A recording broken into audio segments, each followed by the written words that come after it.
So this is going to serve just for the rest of this month, mainly because I am so swamped with other things that I need to take care of. And, so I apologize.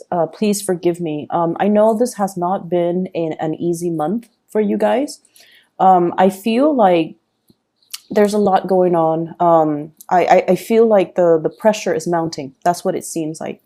So when I was shuffling out the spread, I saw two images. One is like the teapot boiling, okay, and the teapot, it has a whistle to it when it boils. So I hear that whistle. It's almost like this vibration, this whistle that is of a really high frequency, and so it's heard by many. And then the second thing that I saw was I see this man. He's I don't know, in the background there are mountains. So he's outdoors. There are a bunch of helium balloons that are kind of like tied together, and they're kind of floating, a little bit higher out of his reach. But they're just kind of floating, a cluster of them. And then there are a bunch of little children, short little kids, just underneath. And then the helium balloons are here, different colors. And he's there with his son. So then his son says, "Oh, I want a balloon." So he puts his son on his shoulders, and his son was able to reach and grab one of the balloons. So then his son descends, and, the other kids see this. And they're like, "I want balloons too." So they start swarming the man. They started to, climb up his knees, his legs, his shoulders, and he was trying to fight them off. Well, not really fight them off, but kind of fend them off, or kind of, brush them off. And then he feels bad. So then he puts each one of them on his neck so that they could reach a balloon, one after the other. And when I saw this, I was thinking, why doesn't he just grab the whole bundle of balloons, because they're tied together, and just distribute them one at a time? Why does he have to go through the trouble of placing every single child on his shoulders for them to get their own balloons? So it's a very interesting imagery. So anyways, the thing that really stuck out for me, and especially, corroborated in this spread here, is this idea of getting swarmed, okay? Getting swarmed, getting overwhelmed, feeling like everybody wants a piece of you, okay? But I feel, that concept, everyone wants a piece of me. It feels almost very physical, like very sexual, very physical, but at the same time, it can feel very, very overwhelming. Okay. It's almost like you're being pulled in many, many different directions. Everybody needs you. You need to sign this. You need to look over this. You need to come here. You need to take care of this for me. You need to get these things done. So I feel like no matter what capacity you're working in, everyone wants a piece of you. You're being commandeered to go in different directions. You're being called to show up at certain events. You are just pretty much in very, very high demands. And there's just a lot of responsibilities, I feel, imposed upon you. And I also feel like, you are a little bit of a bleeding heart, where people can do things on their own, but I feel almost like you want things to be done right. You want to come to other people's rescue, and you're not one to kind of ignore the call of distress or distress signals that other people are sending out. So I feel like there's this innate sense within you that you want to do things right and you want to help others. But I also feel like, based on the fact that, he doesn't just get a bunch of the balloons all together and distribute them. I feel like there is a smarter way to do things.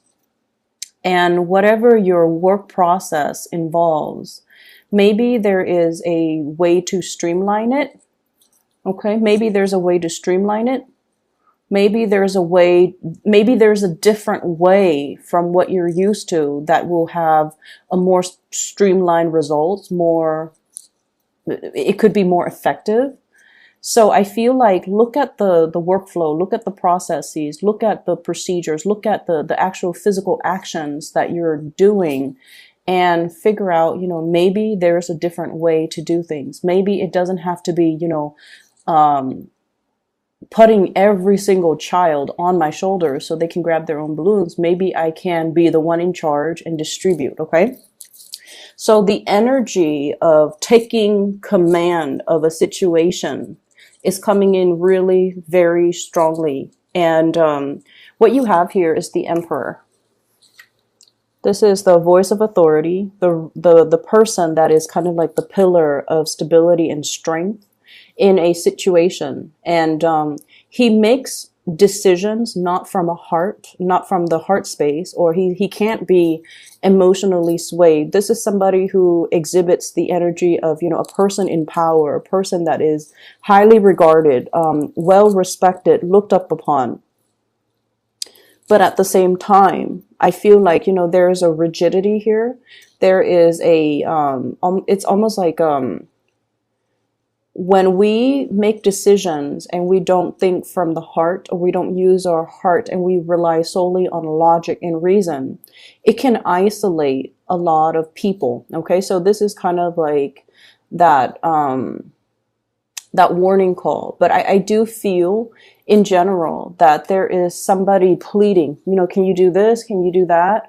And I feel like, there is this exterior, this isn't the exterior. So let me show you this. Somebody pleading, please turn around, please help, please listen to what I have to say. Please look at me. Okay. And the Emperor chooses to turn away, to not respond, to focus on whatever it is that he feels he needs to focus on, which is the Ten of Pentacles, stability, home life, kind of like that greater good is what I'm sensing. Okay. So it's not somebody that can be swayed by emotion. So I don't know if you're dealing with somebody in this situation. You are this person that's being pleaded with, but I feel like you're not moving. You're not being swayed with that emotional argument. And I feel like while this is the facade, this is what's going on underneath. Okay. This is a sense of like time is running out. There's that hourglass. Time is running out. I'm not getting any younger. I need to build a legacy for myself.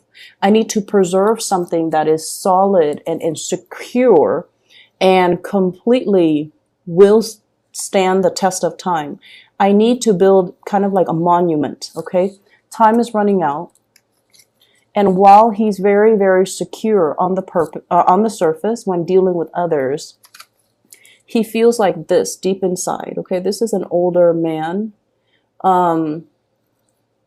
He's aging. He is very well aware of his sense of mortality, and so I feel like there's a huge element here about time is ticking, about conflict as well. Opposition, conflict, feeling like everybody is out to get me, feeling like everyone wants a piece of me, feeling like this is a stalemate where it's a perpetual conflict and everyone is kind of fighting. It's like getting swarmed by that mob of children. They're climbing up your legs, they're climbing on your shoulders, and it's feeling overwhelmed. And I also feel like overwhelmed by other people's expectations of you. Everyone wants a balloon. Everyone wants to get ahead, to climb up. And I saw like a bunch of children, like just a bunch of them. So probably over 100 of them. They're just little, surrounding this man. And so it kind of begs to the question as well, why is he in this valley? There are mountains in the background. He has his child, and then there are a bunch of other children. Where are their parents? What's happening? So I feel like it could be a situation where whoever is tallest, whoever is biggest, whoever has like the most amount of physical strength or physical capability gets to lead. Okay. And usually that might not be, it might be someone who's physically strong, but in terms of like that voice of morality or that moral authority figure, I don't know if that's a good gauge. Okay. I don't know if physical capability is a good gauge for leadership. So that's what I'm feeling here. What I'm also feeling as well, that whole concept about the pot is boiling, or everyone wants a piece of me. it just seems like everything is done for like it's sort of like bells and whistles, you know, distractions. Everything is bells and whistles. It's all just a facade. It's all done to project or portray a specific type of an image, while behind the scenes things are not what they seem. Okay, and I feel like that's what it just feels like to me. So, stepping away from that imagery and that interpretation, there is something else that I'm feeling here. Maybe this might apply to more people. Um, I'm feeling here about, you know, wanting to protect their families. Okay. This is a father figure here, King of Wands, looking at the Four of Wands, his wife, his family, his children. He is keeping watch. He's not sleeping. He's keeping watch. He's looking over his children. So there is a very strong concept of protecting what is mine. Okay, taking care of my children first, taking care of my family members first. Everyone else can wait. I'm going to take care of what's mine. And then if I have energy left over, if I have resources, then I'm going to give it to everybody else. So it's almost like taking care of number one, but I feel like it's taking care of people that are close to us, people that are vulnerable, and especially people that we have emotional linkages to. So I feel like that's where this is coming into the picture. If you're dealing with another person, especially a fire sign, Sagittarius, Aries, or Leo, this is somebody that is willing to, they're bold, they're brave, they speak their truth, they speak from the heart, and they're not afraid to fight for the things that they believe in, okay? They're not afraid to, you know, take the first strike. They're not afraid to get their hands dirty to protect what's theirs. So there is a huge, immense energy of I want to protect what's mine. Okay, so once again, it's that whole concept about I want one, I want a balloon, I want everyone wants a piece of me. So I feel like the energy for this week, it's really about gauging people's motives, gauging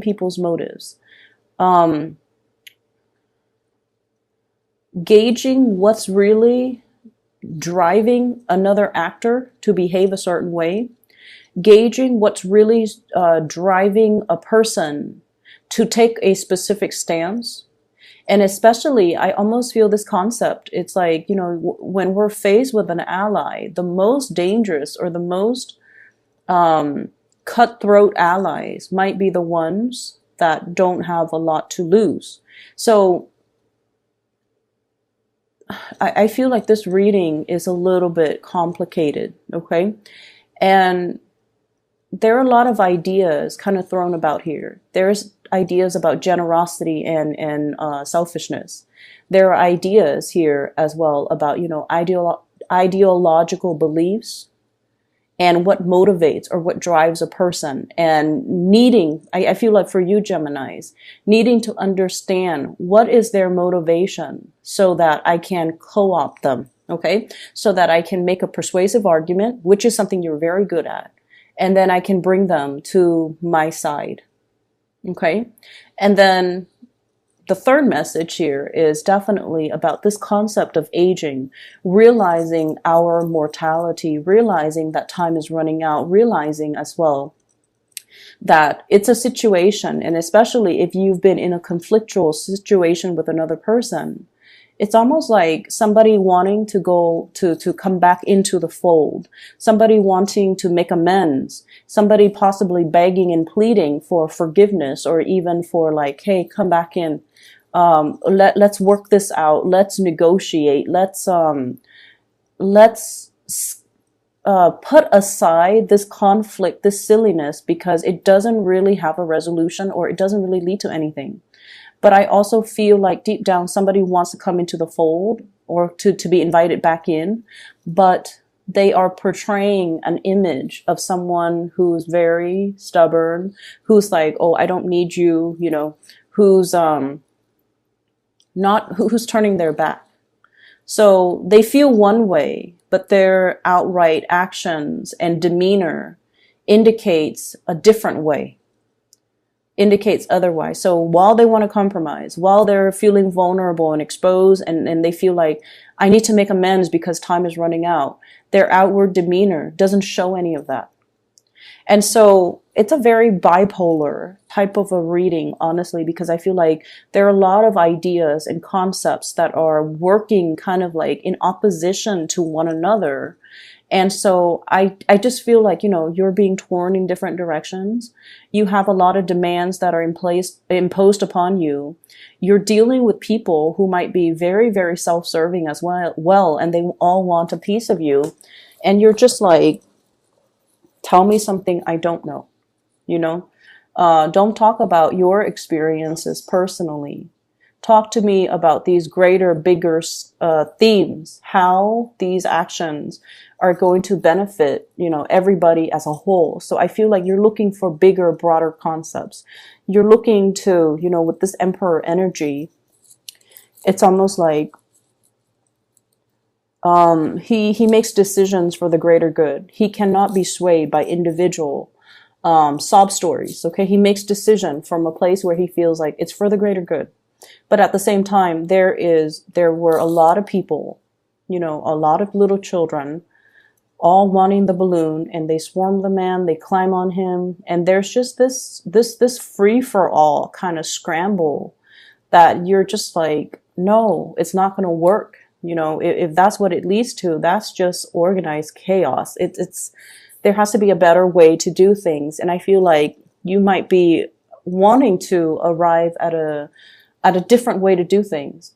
It's not completely the best optimal way yet, but for you, it's a manageable solution. Okay.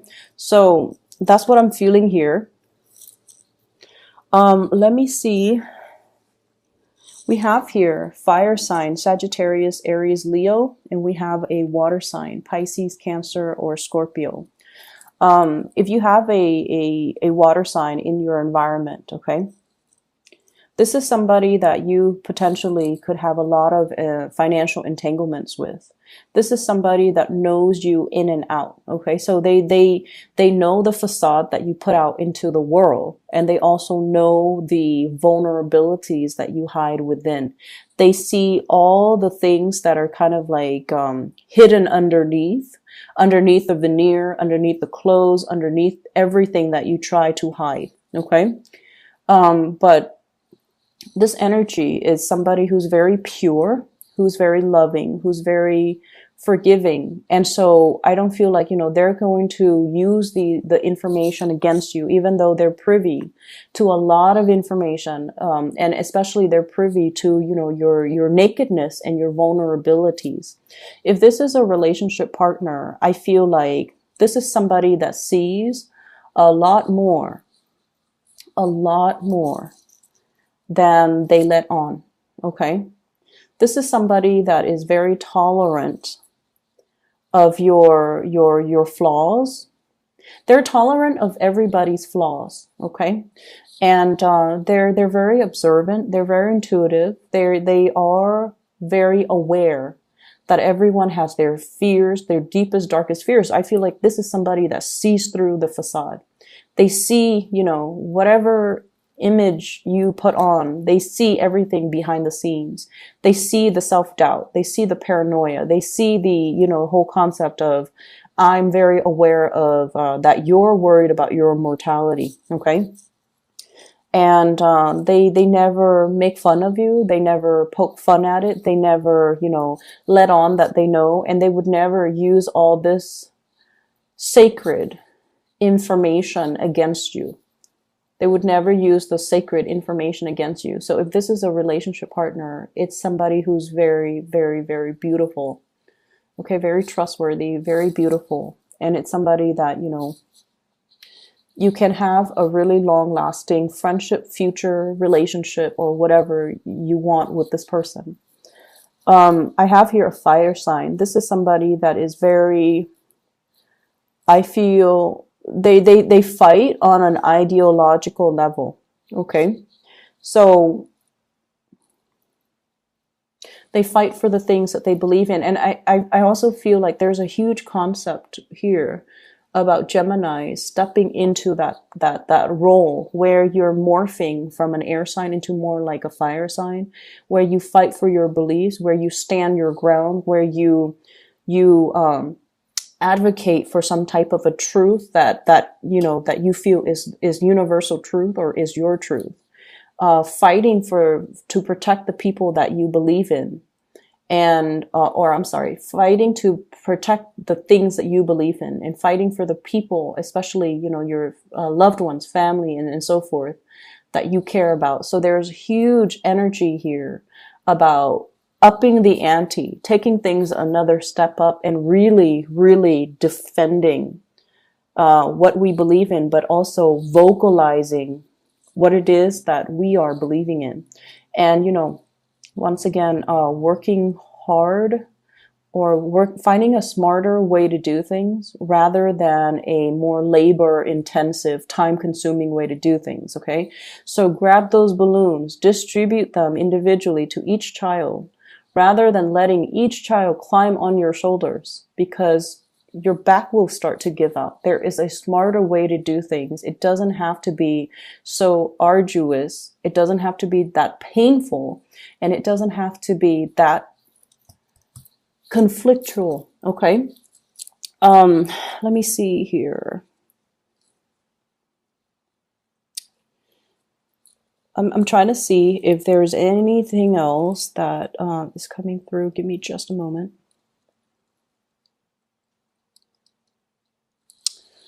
I'm seeing like this white banner. It's a cloth banner, and it's kind of like flapping in the winds. You know how when there's like a military engagement, right?